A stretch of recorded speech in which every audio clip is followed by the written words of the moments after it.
ఇక మహిళా స్వయం సహాయక సంఘాలకు తెలంగాణ ప్రభుత్వం శుభవార్త చెప్పింది. 344 కోట్ల రూపాయల వడ్డీ లేని రుణాలను విడుదల చేశారు. ఇందులో 300 కోట్లు గ్రామీణ మహిళా సంఘాలకు, 44 కోట్ల రూపాయలను పట్టణ మహిళా సంఘాలకు విడుదల చేసింది. రేపటి నుంచి ఈ నెల 18 వరకు మహిళా సంఘాల ఖాతాల్లో వడ్డీలు జమ కానున్నాయి. అన్ని నియోజకవర్గాల్లో మంత్రులు, ఎమ్మెల్యేలు చెక్కులు పంపిణీ చేయనున్నారు. ప్రమాద బీమా, లోన్ బీమా చెక్కుల్ని కూడా పంపిణీ చేయనున్నారు.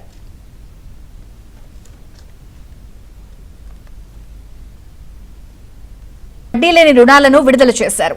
ఇందులో 300 కోట్లు గ్రామీణ మహిళా సంఘాలకు, 44 కోట్ల రూపాయలను పట్టణ మహిళా సంఘాలకు విడుదల చేసింది.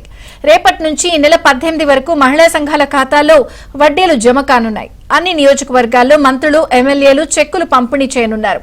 ప్రమాద బీమా, లోన్ బీమా చెక్కుల్ని కూడా పంపిణీ చేయనున్నారు.